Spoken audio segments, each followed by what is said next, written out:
Ya, pemirsa, Gabungan Pengusaha Makanan dan Minuman Indonesia memproyeksikan kontribusi momentum Natal 2023 dan Tahun Baru 2024 mampu mengungkit kinerja industri mamin hingga 15%. Adapun di tahun 2024 ini, pemilihan umum dan juga pemilihan presiden juga menjadi momentum sebagai lahan meningkatkan pertumbuhan industri mamin.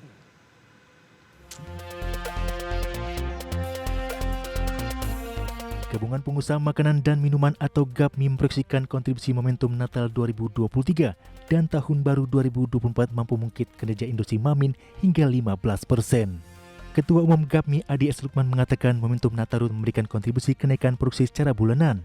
Kendati demikian, Adi belum dapat mengungkapkan peningkatan dari segi penjualan retail.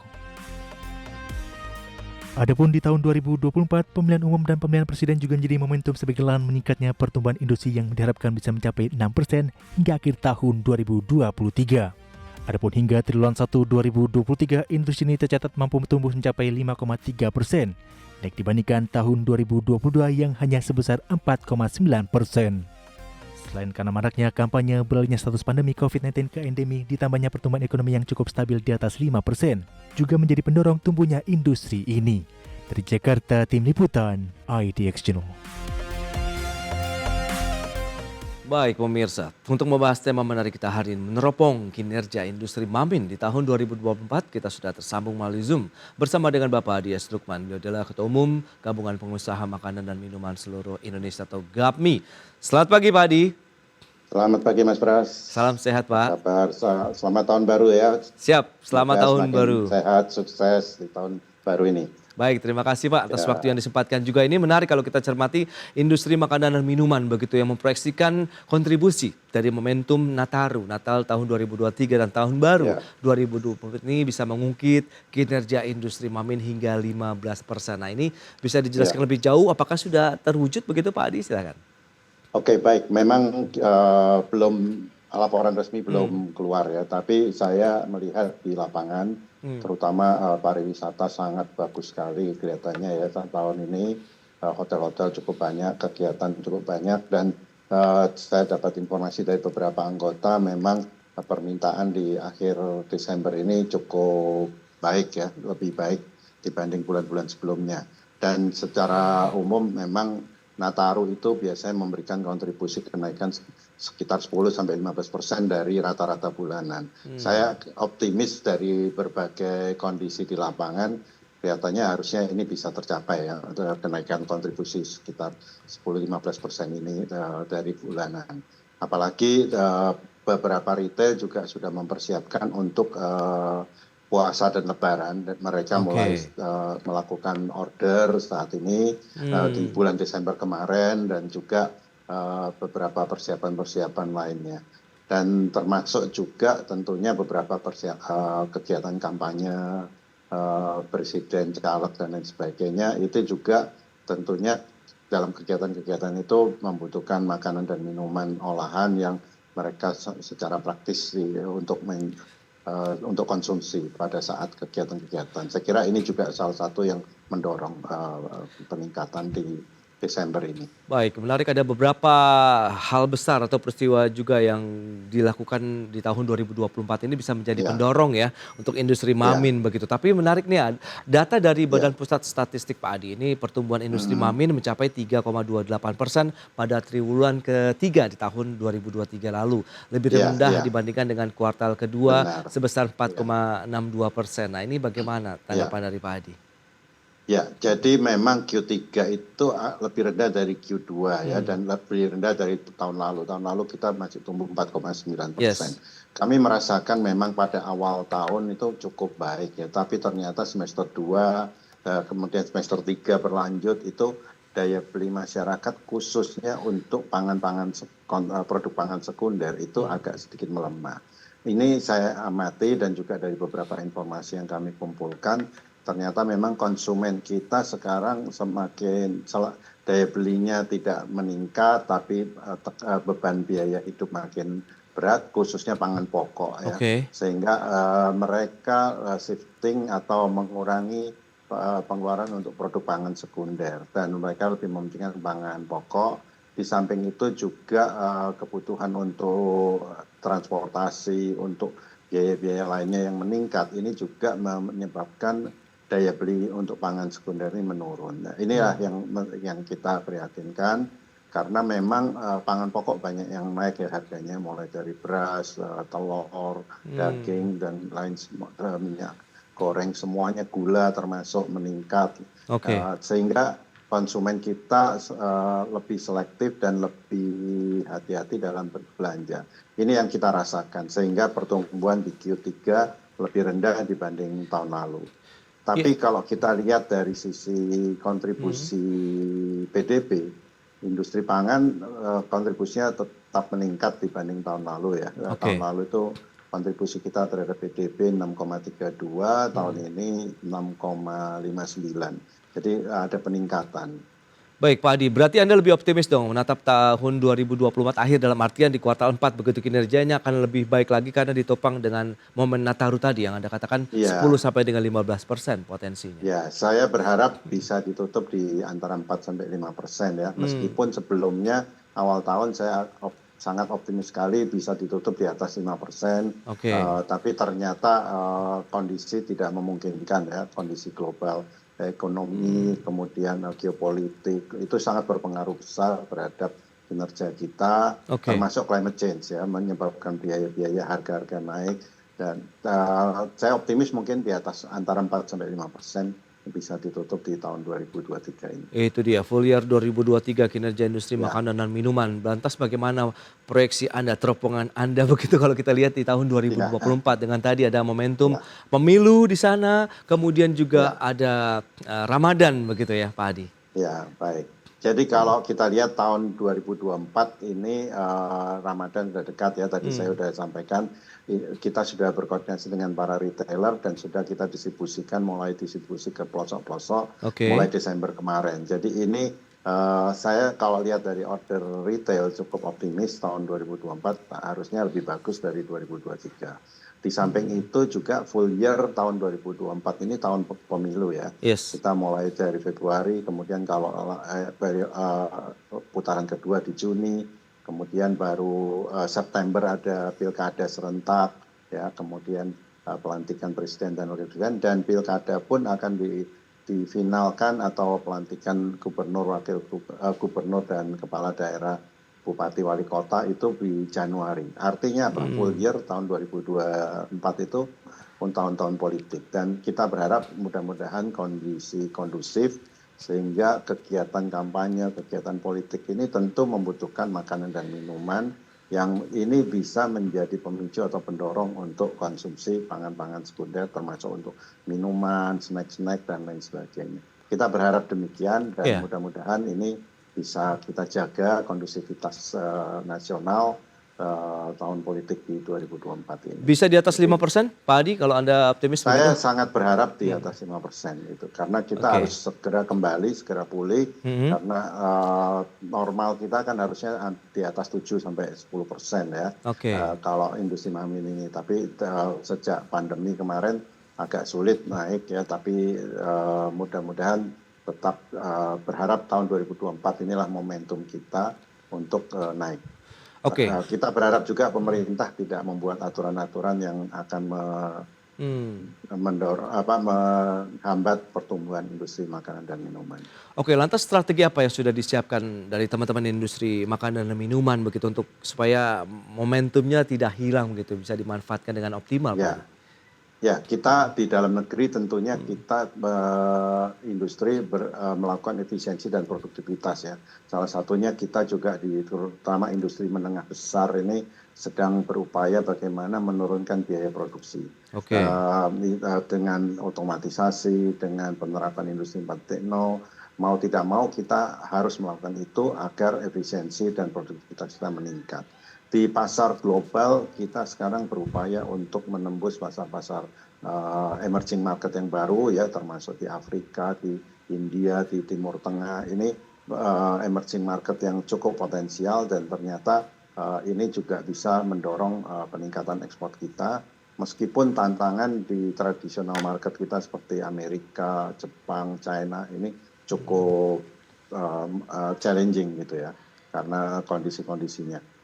Dan kita melihat di pasar ekspor itu ternyata ekspor kita ke China meskipun challenging tapi ternyata peningkatannya cukup bagus ya. Kalau tahun 2021 itu kita ekspor pangan olahan saja di luar sawit ya. Ke China itu bisa 880 jutaan ya. Tahun 2022 kita meningkat itu menjadi 1,4 miliar US dollar. Jadi peningkatan sangat signifikan sekali. Demikian juga ke beberapa negara lain seperti ke India itu juga meningkat, ke Amerika juga meningkat meskipun peningkatan kita tidak sebesar kondisi normal. Kalau kita lihat data Oktober sampai Oktober ya, Januari Oktober 2022 banding 2023, peningkatan kita ekspor yang normal itu bisa meningkat sampai 8-10%. Di Oktober kita tetap positif tapi hanya kecil sekali, di bawah 1%, hanya 0,9% peningkatan. Di tengah situasi global yang masih belum menentu, geopolitik, climate change dan lain sebagainya. Tapi kita tetap bersyukur masih bisa positif. Baik, tantangan dari sisi bahan bakunya sendiri bagaimana nih Pak Adi? Kalau kita lihat kan tahun 2023 sempat menghangat kenaikan harga gula, kemudian kondisi geopolitik begitu di global ini menghambat juga nih. Bagaimana Anda melihat di tahun ini? Ini bahan baku variatif, memang secara rata-rata masih di atas 10%, masih di atas kondisi normal ya. Tapi variatif ya, seperti gula ini agak sedikit meningkat lagi, tapi vegetable oil ya seperti palm oil dan lain sebagainya agak sedikit landai menurun. Ya. Kemudian dairy product ya termasuk susu dan lain sebagainya juga masih ada peningkatan seperti itu. Yang agak turun cereal dan meat ya, ini agak turun, melandai, tidak meningkat lagi. Mudah-mudahan ini bisa terus dijaga. Dan kita berharap ini kombinasi ada yang naik ada yang turun, kita bisa menjaga stabilitas. Yang paling penting itu. Baik, stabilitas dan paling utama bagaimana dengan daya beli masyarakatnya di tahun 2024 ini. Kita akan bahas nanti di segmen berikutnya Pak Adi. Kita akan jeda dulu sebentar dan pemirsa tetaplah bersama kami.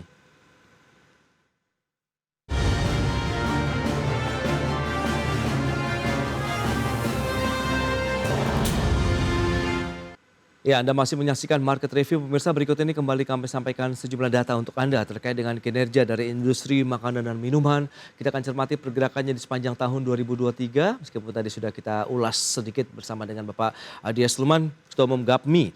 Baik, di kuartal 1 2023, 5,33%. Sementara di kuartal kedua tahun 2023 lalu turun menjadi 4,62%. Dan di kuartal 3 juga semakin turun 3,28%. Meskipun tadi optimisme masih tetap ada di kuartal 4 seiring dengan adanya momentum dari libur ataupun perayaan Natal dan juga tahun baru 2024, ada potensi kenaikan bisa rata-rata 4,5 sampai dengan 5% begitu ya kinerja full year 2023.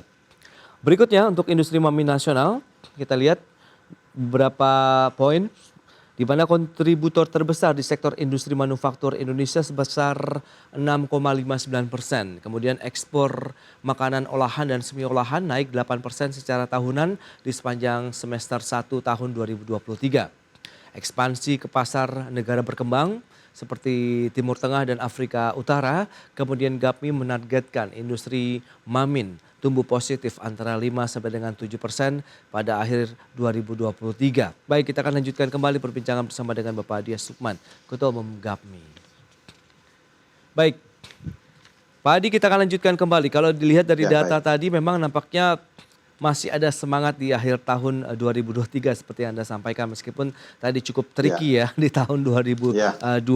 Jadi, gimana nih? Tadi target awal saya memang di awal tahun 2023 itu antara 5-7% ya. Tapi melihat kondisi tadi saya sampaikan kelihatannya agak sulit ya. Saya berharap sih bisa di atas 4-5% ya pertumbuhan di 2023 ini. Tidak bisa kita mencapai 5-7% seperti awal tahun 2023. Nah, memang sangat tantangan cukup berat ya. Dan terakhir kita juga mendapat tantangan terbaru dengan adanya perang Israel-Palestina ini.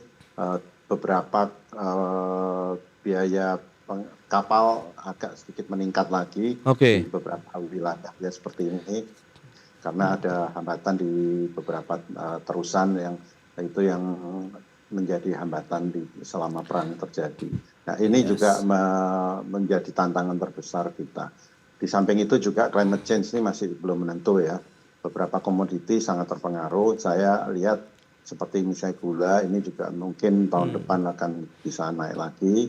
Karena apa? Karena pada saat tanam Oke. ini musim kering, padahal pada saat tanam tahun 2023 itu harusnya butuh air yang cukup banyak, tapi kekurangan air di beberapa wilayah seperti India, Thailand, dan lain sebagainya. Oke. Ini dikhawatirkan panen tahun 2024 agak sedikit menurun seperti itu.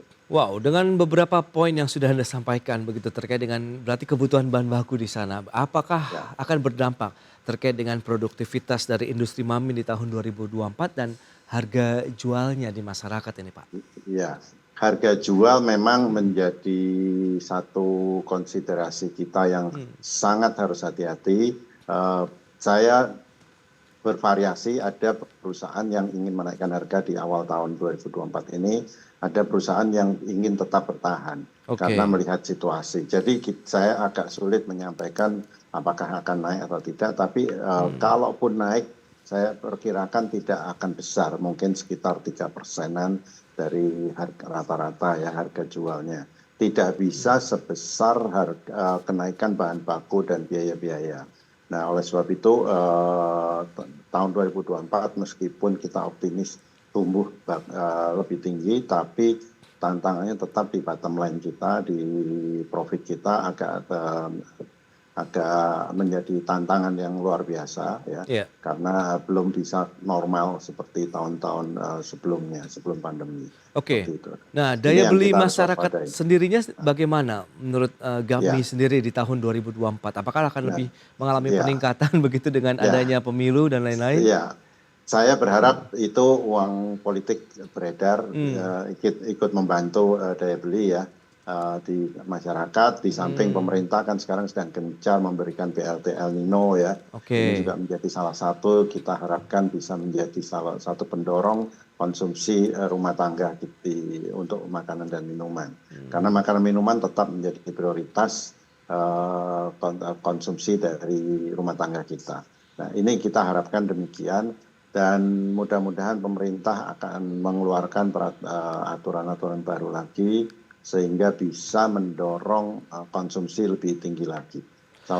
Terutama sebetulnya yang kita berharap bantuan pemerintah itu untuk kelas menengah bawah yang sangat terdampak seperti itu.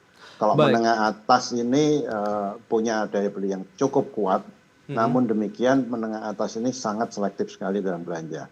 Kalau Oke. kondisi bagus, kondisi baik seperti Desember ini, kita lihat pariwisatanya luar biasa, semua moda transportasi penuh, hotel-hotel penuh, dan tentunya ini suasana inilah yang kita harapkan sehingga kelas menengah atas kita akan dengan senang hati berbelanja, berkonsumsi dengan baik sehingga ini menjadi salah satu sumber pertumbuhan kita di tahun 2024. Oke, di sisi lain ada subsektor industri Mamin begitu yang masih menjadi kontributor terbesar yaitu Ya, dari industri manufaktur begitu 6,59%. Bagaimana dengan ya. tahun ini, Pak? Tahun 2024 saya tetap optimis akan terus meningkat ya, Oke. karena kalau kita lihat dari investasi pun terus meningkat ya. Kita sudah rata-rata tiap tahun itu sudah 100 triliunan Mm-mm. untuk investasi di industri makanan dan minuman, Ya. baik baru maupun yang ekspansi. Nah, dengan pertumbuhan investasi yang terus meningkat, ini harapan kami cukup optimis, kontribusi terhadap PDB terus meningkat. Oke. Apalagi kita menuju Indonesia Emas 2045, pemerintah akan memprediksi PDB per kapita kita terus meningkat di atas 20.000 dan tentunya dengan PDB yang besar, kontribusi pangan olahan diharapkan akan semakin berperan besar. Baik, untuk daerah yang menjadi penopang industri Mamin di Indonesia Ya, begitu, apakah memang masih di wilayah Pulau Jawa atau sudah mulai ada pemerataan ya, ke wilayah lain? Mengingat ini juga menjadi program pemerintah kan dari Sabang ya, sampai Merauke begitu, ya. Pak. Ya, kalau kita lihat dari spasial ekonomi memang 58% tuh masih di Pulau Jawa. Oke. Ya. Nah, tapi secara perlahan menurun. Secara perlahan menurun dan mungkin ini juga karena program pemerintah yang mendistribusikan perekonomian ke luar Jawa. Ya. Mudah-mudahan ini terus akan semakin meratakan dan IKN kalau jalan tentunya juga di Kalimantan akan semakin meningkat dan saya lihat pertumbuhan di wilayah-wilayah Indonesia Timur ternyata jauh lebih bagus dibanding Indonesia Barat ya, seperti di Pulau Jawa di ini dan mudah-mudahan ini terus mendorong investasi di sana dan bisa menjadi pemerataan di dalam industrialisasi kita. Baik, dan ini tidak jauh-jauh dari investasi kalau kita bicara mengenai target dari pertumbuhan industri maminnya sendiri. Bagaimana Anda melihat dengan kontribusi industri mamin terkait juga dengan investasi di luar Pulau Jawa lah misalnya Indonesia Timur. Apakah ada pembangunan pabrik-pabrik baru atau mungkin lokasi-lokasi distribusi baru di sana? Ya, saya lihat ada beberapa yang mulai berinvestasi di luar Jawa, termasuk industri gula dan lain sebagainya, itu ada investasi. Dan terutama saya berharap sebetulnya pemerintah perlu mendorong juga investasi di industrinya dibarengin dengan investasi di hulunya, di perkebunan dan pertaniannya, karena di luar Jawa kan potensi bahan baku cukup besar. Nah, kita berharap suasana kondusif ini, suasana investasi yang kondusif di luar Jawa, khususnya di sektor hulu, ini terus didorong oleh pemerintah, diberikan fasilitas yang baik, sehingga hulu ke hilir bisa dilakukan di Pulau Jawa, di luar Jawa, dan inilah yang kita harapkan bisa mendorong, khususnya kalau saya lihat perlu mendorong di produk intermediate-nya, terutama dari hulu menjadi produk intermediate sebagai bahan baku atau sebagai food ingredients atau bahan tambahan pangan yang bisa dipakai di sektor hilirnya. Ini yang kita harus dorong, karena kita importnya masih luar biasa tinggi untuk bahan baku intermediate ini. Sehingga kita berharap dengan mendorong industri intermediate di luar Jawa bisa menjadi salah satu sumber pertumbuhan kita di dalam industri makanan dan minuman. Iya, dan menjadi jaminan juga ya dari kebutuhan bahan baku dari industri makanan dan minuman dari hulu, bahkan antaranya dan juga sampai dengan ke hilir begitu ya untuk industri saya kira mamin. itu yang harus kita dorong. Baik, itu dia untuk menatap tahun 2024 dari industri mamin khususnya GAPMI masih optimis, apalagi juga dengan ada tahun politik pemilu yang diharapkan juga akan banyak belanja masyarakat yang dilakukan untuk membeli produk-produk makanan dan minuman di sepanjang tahun 2024 ini. Baik, Pak Adi, terima kasih banyak atas waktu dan sharing yang sudah Anda sampaikan. Selamat melanjutkan aktivitas Anda kembali. Salam sehat, Pak Adi. Terima kasih. Salam sehat semuanya. Terima kasih. Baik pemirsa, 1 jam sudah saya menemani Anda dalam Market Review. Saya Prasetyo Wibowo, beserta kerabat kerja yang bertugas undur diri. Terima kasih dan sampai jumpa.